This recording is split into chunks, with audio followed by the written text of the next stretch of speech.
Maybe all of this is a... Maybe all of this means nothing. Maybe I could have just zeroed faster the other way.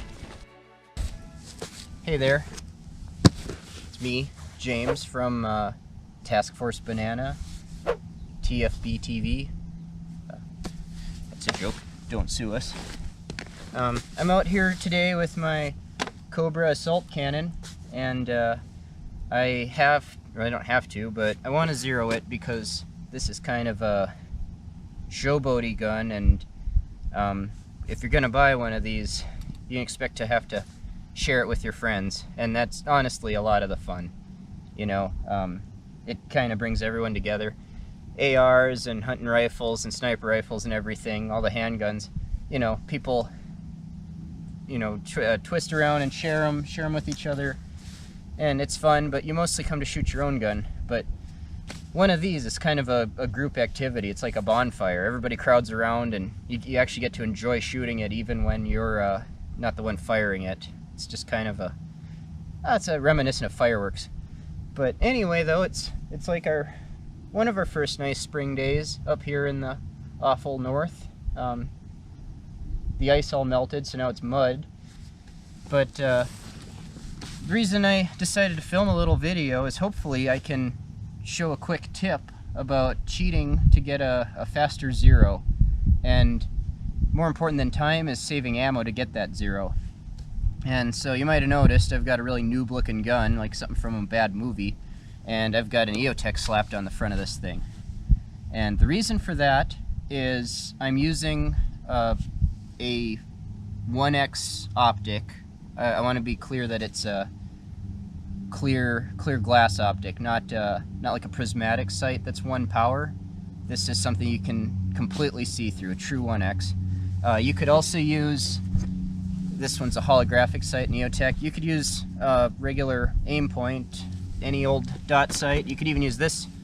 This is like a $10 BSA NC Star sort of thing. It's actually brandless, is how bad it is. But you could even use one of these, though in my case this gun would probably knock this thing to pieces. Another idea that I'm not going to do today, but might work for you with a less substantial recoil, is a visible laser. If it's dim enough when you shoot, you could use a visible laser for the same thing.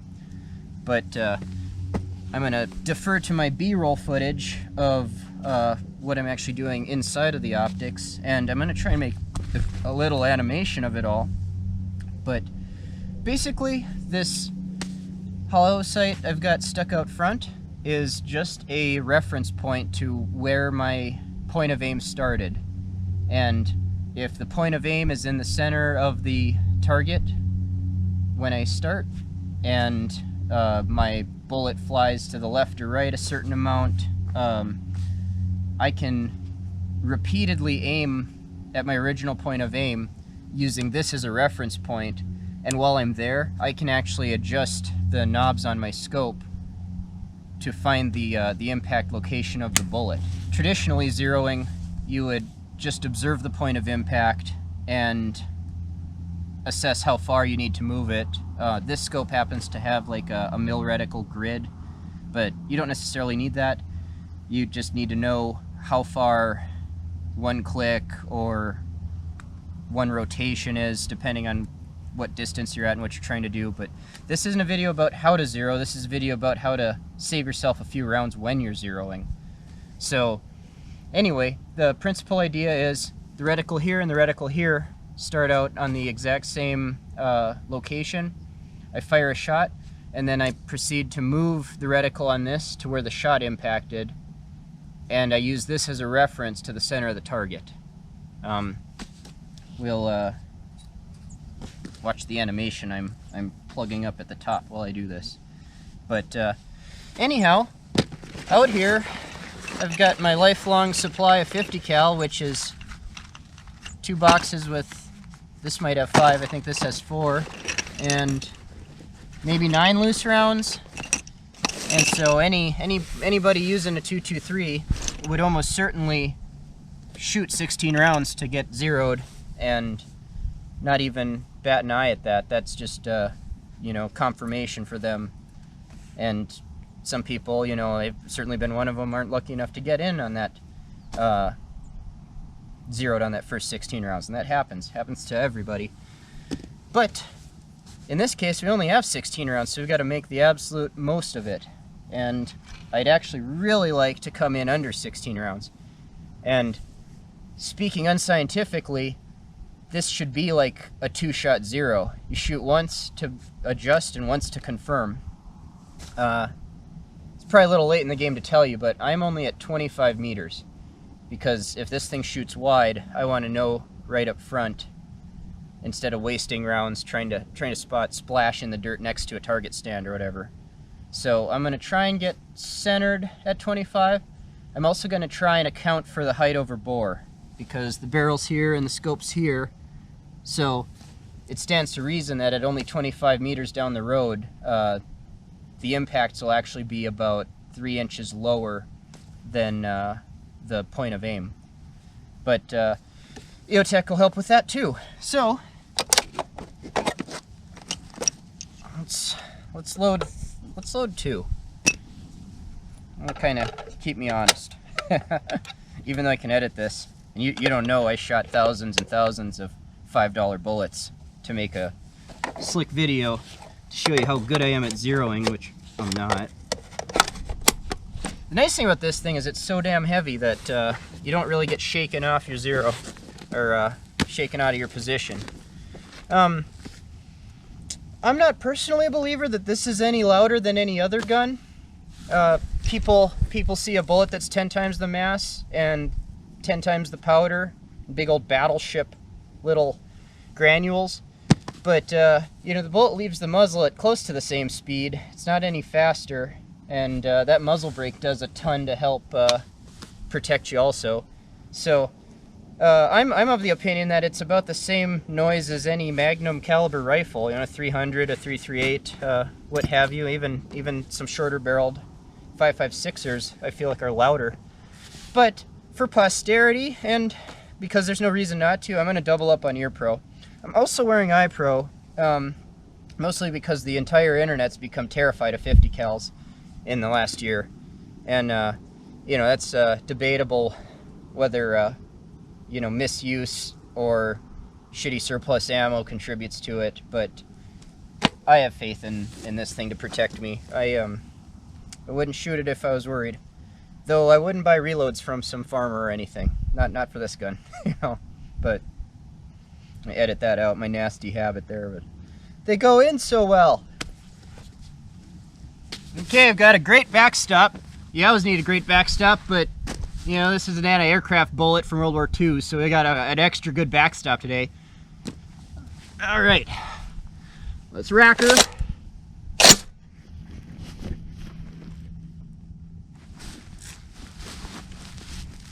Pick up that good prone supported position.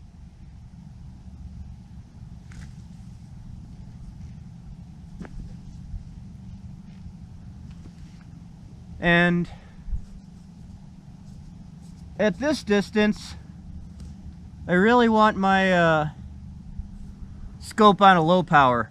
Most of the time you want to zero on a high magnification, the most magnification your scope has, but in this particular circumstance, I need it low because that thing's so close, and we're just trying to have a reference. So, nice and steady. Weapons on fire.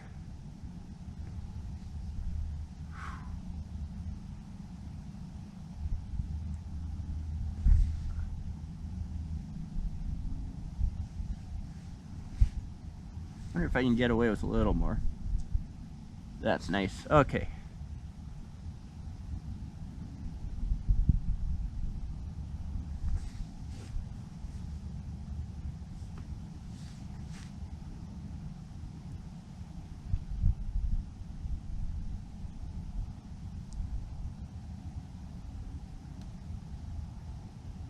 Twenty minutes later. And firing.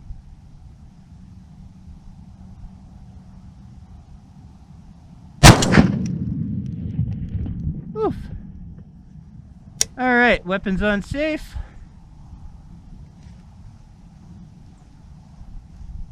That was a good wake up. Okay, so it impacted pretty close to center, but not the right elevation at all. Okay, so landed high at 25. And what we're hoping for is actually to land low. But before we account for that, we're just trying to get one shot right in the middle there. Okay, so with the green reticle of my EOTech held there, I'm going to move the crosshairs up and over a little so the crosshairs of the scope are on my impact while the green reticle of the EOTech stays centered on this. Okay?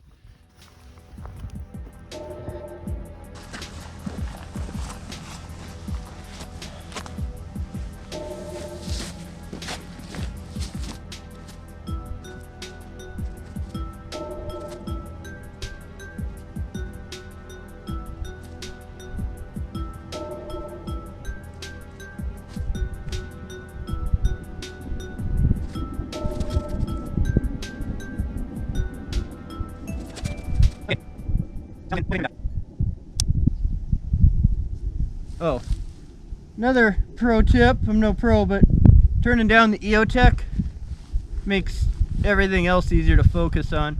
Sometimes that's too bright. Okay, firing.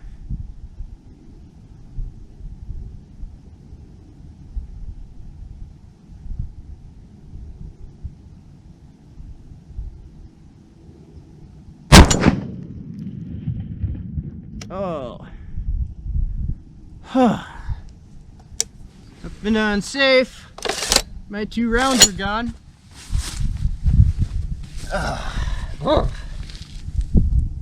It's kind of like wasabi. You know, like wasabi's not exactly pleasant, but something in you wants that wretched shock. So, okay, let's go film the next hit. Did I mention I'm an amateur? Okay, so she ended up just to the right, but the elevation's dead on, which is kind of a cop-out because we still want to be down there at this range, but we don't have to worry about that. When we get to 100 meters, that just means it'll be flying a little bit high. You know, like what's this distance times 4? Maybe that. It's not a big end of the world sort of situation. And I'm just gonna do the same thing in a very microscopic way. I'm gonna adjust my keeping the green dot here.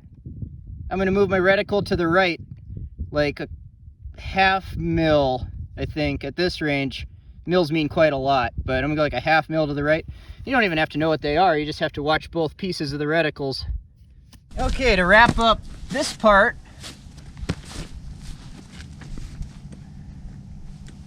you know what, actually I'm going to scrub that thing I just said with the other camera, and my final thing I'm going to do here, 2 things.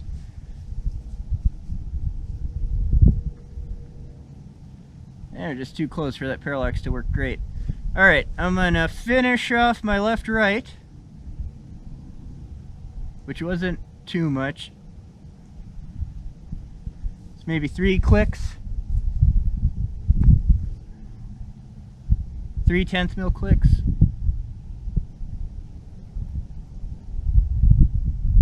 Call it 4.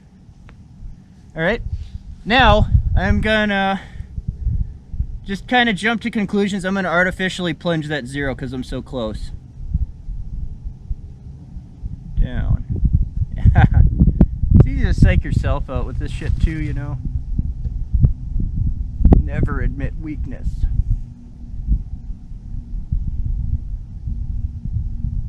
Let's call it 1.5 mils.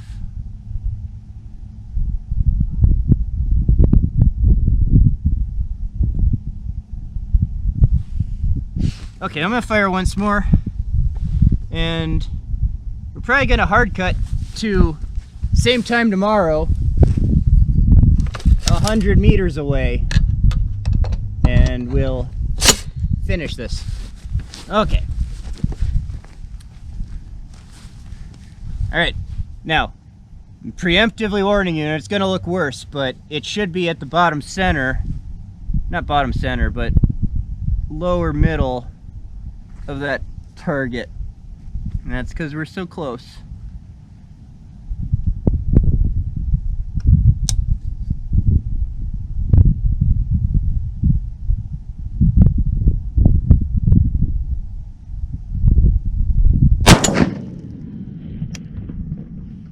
Ugh. Alright. Third shot.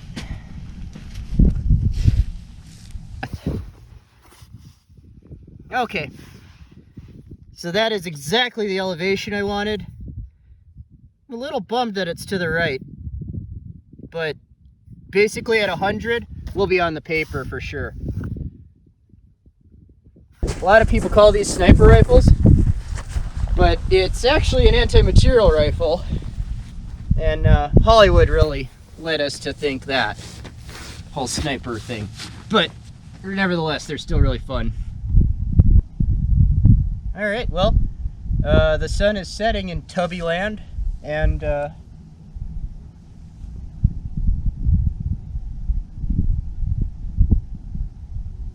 it. Let's move 75 more meters back.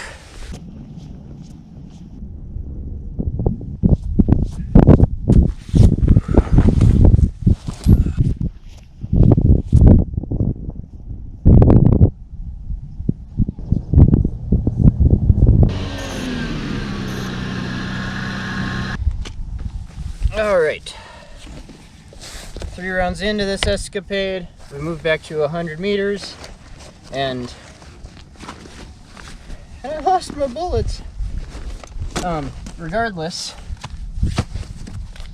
of what happens next, now we're back at the normal distance, and we're getting into a much more conventional zeroing procedure that I'm sure everybody out there willing to sit through watching this is already pretty up to speed on. I'm gonna keep the EOTech on for 1 round and shift off of that, and then I'm gonna pull it, because one detriment to this is this glass can actually cause light shift that is potentially going to change your zero. You know, you think about looking at the surface of a pond and the fish looks like it's here, but it's actually here. That kind of stuff happens.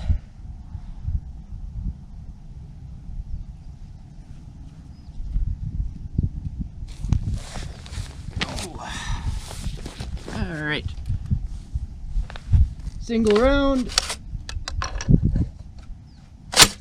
That's why we got the semi-auto, to carefully shoot single rounds.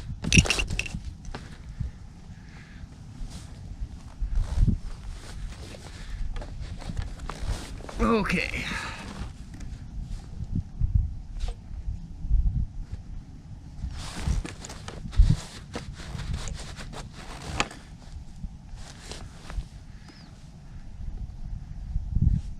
So way back here, it's kind of cool because we get to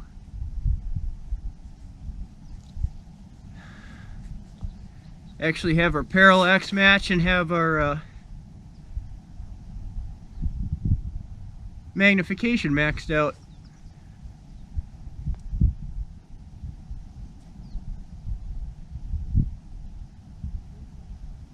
Yeah, at 100 at dusk, you can ditch this. It's outlived its usefulness, but maybe all of this is maybe all of this means nothing. Maybe I could have just zeroed faster the other way, but whatever. No one's more amateur than me. At least this thing will be zeroed, and then somebody wants to play with her, I can just hand her out and be like, be safe. It's you, not the gun now. Alright.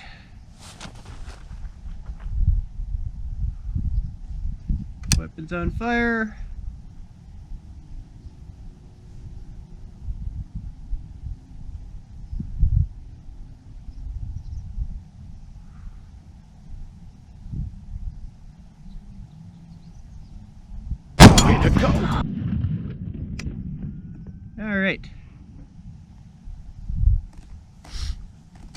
It's unsafe.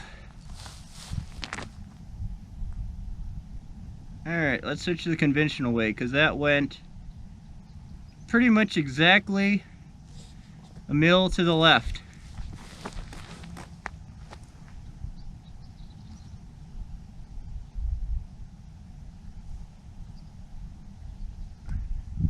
Yeah, we'll just hard cut to a continuation.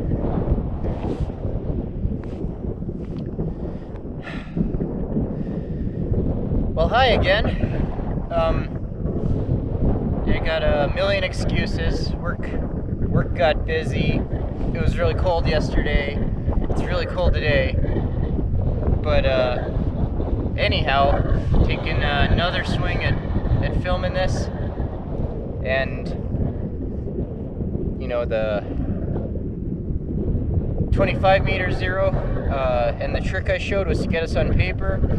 And full disclosure, right when the SD card just died there, that was me confirming zero. So I'm really doing this for posterity, and I think I know where it's gonna hit. It's not perfect, but or at least gonna show it happening.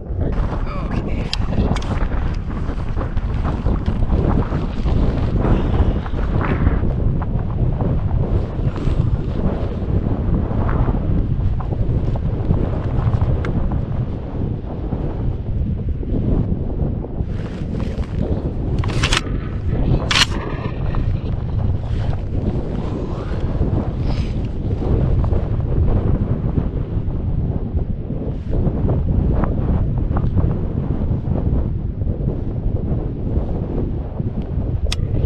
On fire.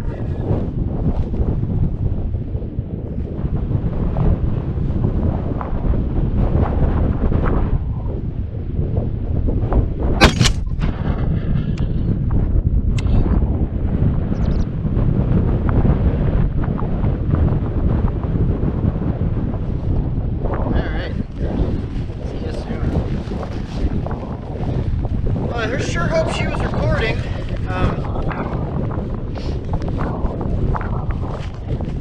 I'm not a real expert at any of this, but if there's one thing I'm exceptionally unskilled at, it's photography and videography.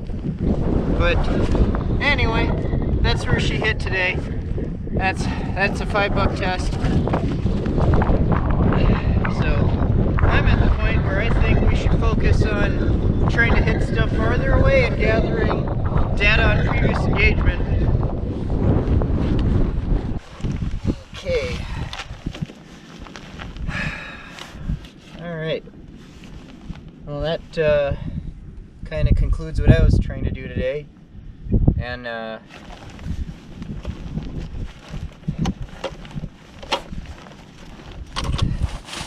guess I just want to say I hope you found it interesting.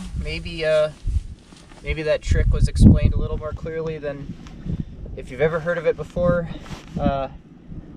Hopefully it was put in a clear context, and my demo actually got through to some people.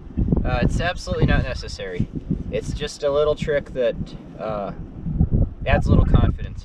The number one place I actually think it has value is in the Army Reserves or military units that have a lot of novice shooters. They're trying to get them zeroed so that they can start actually practicing. And not that they shouldn't be developing skills zeroing too, but if you can walk them onto their center of mass on their paper at 25 with 2 optics, and then take that optic away, it kind of just reinforces a little bit of confidence for them. But anyway, that's all I got for you for now. I'm gonna go try and warm up. Hopefully some of this stupid footage is usable. And let's see, what'd we zero in? We zeroed in 4 rounds, not counting the one you didn't get to see, which is my mistake. But call it a 5-round zero.